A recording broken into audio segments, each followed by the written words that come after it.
अब आपकी जिम्मेवारी सिर्फ आरोप लगाने की नहीं है।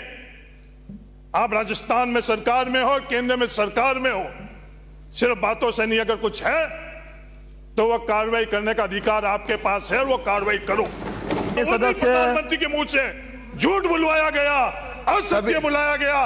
राजस्थान के अंदर सिर्फ वोट लेकर और सरकार बनाने के लिए दोनों पक्षों से आग्रह है कि बीच में न बोले। राजस्थान के लोग जवाब मांग रहे हैं। वोट लेते वक्त तो युवा वीआईपी, वोट लेते वक्त किसान वीआईपी, और सरकार में बैठने के बाद वीआईपी निवेशक, ये राजस्थान के अंदर होने नहीं देंगे। राजस्थान ने एक मजबूत और सशक्त विपक्ष दिया है। राजस्थान के अंदर ये सपने आपके कि राजस्थान को उन निवेशकों के अडानी और अंबानी पर गिरवी रख दोगे, ये नामुमकिन है। ये सोच और एक कल्पना और ये संदेश धरातल के ऊपर नहीं उतरने देंगे, क्योंकि ये जिम्मेवारी राजस्थान में हम लोगों का विपक्ष के तौर के ऊपर सौंपी। रेगिस्तान इलाके के अंदर 90% केंद्र के पेयजल की योजना के अंदर केंद्र सरकार देती थी और राज्य सरकार सिर्फ 10% देती। आज भी पहाड़ी इलाके के अंदर 90% केंद्र सरकार दे रही है और 10% राज्य सरकार दे रही है। हमारा दुर्भाग्य, मंत्री हमारा खुद होते हुए हमारे साथ धोखा दिया गया कि राजस्थान के अंदर सरकार इस देश के प्रधानमंत्री नरेंद्र मोदी जी के कारण बनी। देश के प्रधानमंत्री नरेंद्र मोदी जी ने विधानसभा के चुनाव के अंदर हर भाषण के अंदर 2 मुद्दे उठाए। वो 2 मुद्दे थे क्या? वो 2 मुद्दे थे पेपर लीक और लाल डायरी। पेपर लीक के संदर्भ में प्रधानमंत्री जी के, हाँ बता रहा हूं, लोकतांत्रिक व्यवस्था के अंदर मुझे अधिकार दिया बताने के लिए और मैं बता रहा हूं, और आपको सुनने की जिम्मेवारी दी है और आप सुनो। जब आपको बोलने का अवसर मिलेगा तो मैंने सुना। पेपर लीक के संदर्भ में अध्यक्ष महोदय, पिछली सरकार ने एसआईटी बनाई हुई थी और वापस सिर्फ एसआईटी का गठन हुआ। लगातार प्रधानमंत्री जी के मुंह से यह बात करी गई कि सियासत में बैठे हुए लोगों ने पेपर लीक करवाया। 2 महीने हो गए, हमारे सदन के नेता और हमारे खुद के अध्यक्ष लगातार ये बात कह रहे हैं, कुछ भी हो तो कर। अब आपकी जिम्मेवारी सिर्फ आरोप लगाने की नहीं है। आप राजस्थान में सरकार में हो, केंद्र में सरकार में हो, सिर्फ बातों से नहीं, अगर कुछ है तो वह कार्रवाई करने का अधिकार आपके पास है, वो कार्रवाई करो। सिर्फ बातें करने के लिए नहीं, और ये लच्छेदार बातें और शब्दों का इस्तेमाल कर नहीं। जो लच्छेदार बातें आप कर रहे हो उससे राजस्थान का भला नहीं होगा। जो जिम्मेवारी आपको दी गई है वो जिम्मेवारी आप निभाओगे, जब जाकर राजस्थान का भला होगा।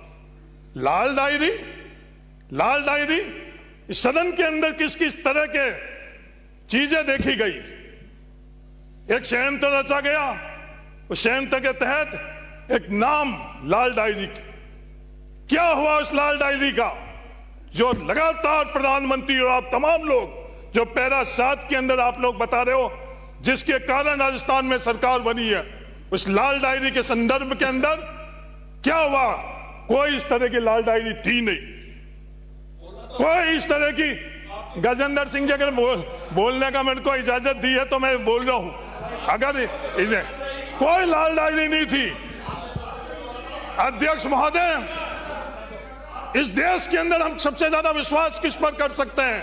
लोकतांत्रिक व्यवस्था से में चुने हुए देश के प्रधानमंत्री के ऊपर हम लोग विश्वास करते हैं। प्रधानमंत्री के मुंह से झूठ बुलवाया गया, असत्य बुलाया गया। राजस्थान के अंदर सिर्फ वोट लेकर और सरकार बनाने के लिए दोनों पक्षों से आग्रह है कि बीच में न बोले। राजस्थान के लोग जवाब मांग रहे हैं।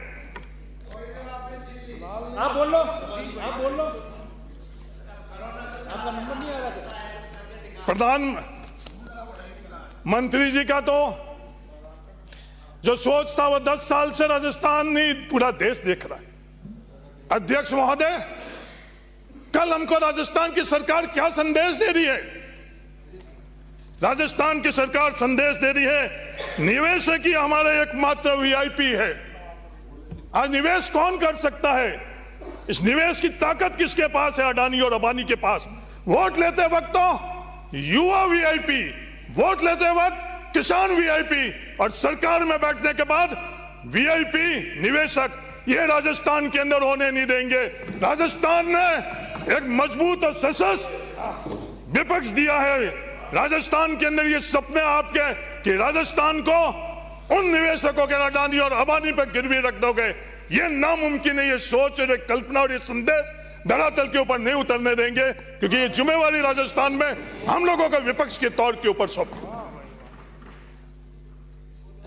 अध्यक्ष महोदय, एक शब्द भी, हाँ एक मिनट, 1 घंटा बोल सकते हो?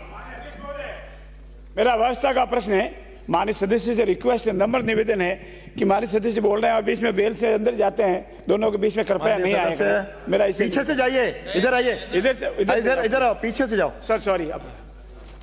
अध्यक्ष महोदय, कोई भी सदस्य बीच में बेल में नहीं आएगा। राज्यपाल के अभिभाषण के अंदर एक शब्द भी सामाजिक न्याय पर नहीं बोला गया। ये इनका अधिकार है, जिसको जहां बैठाना हो। जोगाराम जी, आपका सौभाग्य है, 50% की आबादी से ज्यादा की आबादी का इस फ्रंट बेंच के ऊपर एक लौटे प्रतिनिधित्व जोगाराम जी पटेल के तौर पर ही हम लोगों को मिल रहा है।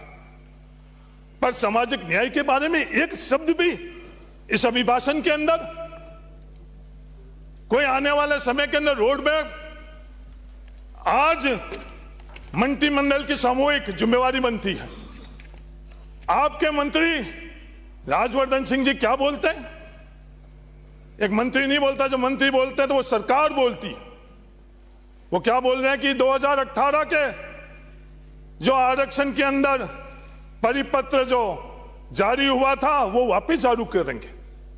2018 के अंदर हम लोगों के साथ न्याय की जगह अन्याय किया आप लोगों ने। 50% की आबादी से ज्यादा को जो हम लोगों का आरक्षण, 21% आरक्षण, कोई भीख नहीं दी थी, संविधान ने हम लोगों को दिया। उसके सामने 1% भी नहीं, कई भर्तियों में 0% हम लोगों को नौकरी मिली है, और आप वापस बात कर रहे हो। सभापति महोदय, मैं इनसे निवेदन करना चाहता हूं, राजस्थान के अंदर ऐसे हालात नहीं बनाओ। इन हालातों से बहुत बड़े संघर्ष की परिस्थिति आ जाएगी। ये महाभारत किन परिस्थितियों के अंदर हुआ? सिर्फ 5 गांव मांगे गए, और 50% से अधिक आबादी के लिए जो उनका हक और अधिकार है वो आरक्षण भी आप पूरे तरह से नहीं दे रहे हो। और सरकार की तरफ से बोला जा रहा है कि वो आरक्षण हम लोग वापस, वो व्यवस्था हम खत्म कर जिस व्यवस्था के अंदर 0 और 1%। वोट लेते वक्त तो इन 50% की आबादी आप लोगों को याद आती है, और सरकार में बैठने के बाद ये जो आपकी सोच और विचारधारा है, ये राजस्थान के अंदर हमारी सरकार के अंदर रहते हुए भी हम लोगों ने उस समय संघर्ष कर ये नहीं होने दिया। और अब भी मैं आप लोगों को चेतावनी देना चाहता हूं, राजस्थान के अंदर हम लोगों के साथ ये अन्याय नहीं होने देंगे आपके साथ। इस तरह की स्थिति दक्षिण के अंदर, इस तरह की स्थिति बनी। पेरियार ने कोई शौक से आंदोलन नहीं किया, उस समय मजबूर कर दिया गया, और इसी तरह की सोच ने मजबूर किया पेरियार को कि वो आंदोलन किया। उस आंदोलन का क्या नतीजा निकला आप अच्छी तरह से जानते हो। सभापति महोदय, मैं सरकार को चेतावनी देना चाहता हूं कि राजस्थान के इस तरह की परिस्थिति आप पैदा नहीं करो। जोगाराम जी, अध्यक्ष, जोगाराम जी मेरी ओर देख के बोले, मेरे को आपके ओर नहीं बोल रहा हूं, ये बीच में नहीं। मैं सरकार को यह कहना चाहता हूं, जिस तरह से वंचितों के साथ दक्षिण के अंदर उस वक्त स्थिति पैदा करी, वो स्थिति आप सरकार में रहकर हम लोगों के साथ नहीं करो, वरना हम लोगों को भी उसी तरह के आंदोलन करना पड़ेगा। और हमारा हक और अधिकार हम लेना जानते हैं, यह कोई भीख नहीं है। सभापति महोदय, अध्यक्ष महोदय, अध्यक्ष महोदय, हाँ अपने सबके अध्यक्ष है, पूरे सदन के अध्यक्ष है, इकलौते आपके अध्यक्ष नहीं है। गलती तो होती है, गलती होती है इंसान से, इतना अहंकार नहीं रखो, मैं इंसान हूं। अध्यक्ष महोदय, हाँ बोलिए। जेजेएम के बारे में बात करी गई राज्य में, पाल के अभिभाषण के ने जेजेएम के अंदर राजस्थान के साथ जो धोखा हुआ उसकी चर्चा नहीं करी। रेगिस्तान इलाके के अंदर 90% केंद्र के पेयजल की योजना के अंदर केंद्र सरकार देती थी और राज्य सरकार सिर्फ 10% देती। आज भी पहाड़ी इलाके के अंदर 90% केंद्र सरकार दे रही है और 10% राज्य सरकार दे रही है।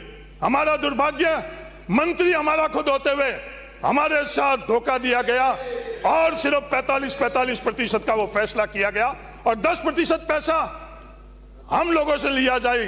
रेगिस्तान में रहने वाले लोगों के लिए वो पैसा कितना होता है, वो दर्द और तकलीफ राजस्थान की सरकार ने समझी और ये फैसला किया कि वो 5% पैसा भी राजस्थान की सरकार।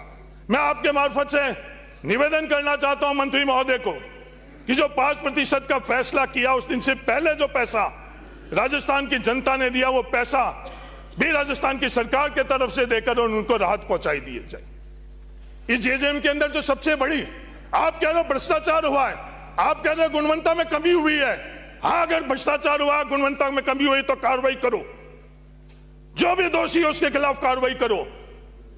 पर हमारे को हर ढाणी हर घर के अंदर पानी कैसे पहुंचा सके और उसके अंदर क्या क्या बाधा आ रही है, मेरा निवेदन है कि उसके बारे के अंदर मंत्री महोदय आप उसके बारे में पता करो। पानी का सोर्स और अगर हम रेगिस्तानी वाले इलाके के अंदर रहने वालों के लिए अगर उस पानी के अंदर का बूस्टिंग की जरूरत हुई, क्योंकि हम लोग समतल इलाके में नहीं रहते हैं, 200-200 300-300 फुट दोहरे हैं। गजेंद्र सिंह जी अच्छी तरह से जानते हैं, इनके फलोदी के अंदर भी वो स्थिति है।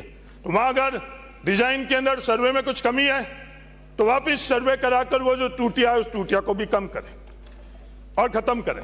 सोर्स हमारे लिए सबसे बड़ी चुनौती है। ईआरसीपी के लिए आपने बोला तालियां बजाई, ईआरसीपी के अंदर राजस्थान को अगर ज्यादा पानी मिलेगा तो तालियां नहीं, मैं आपको विश्वास दिलाता हूं हम लोग धन्यवाद भी देंगे। अगर राजस्थान के अंदर राजस्थान को पानी के बंटवारे के अंदर हम लोगों के साथ अगर न्याय नहीं होगा और फिर आप लोग कहोगे तालियां बजाओ, कोरोना के तरह तालियां बजाओ, तो राजस्थान तालियां और थालियां नहीं बजाएगा, नहीं बजाएगा।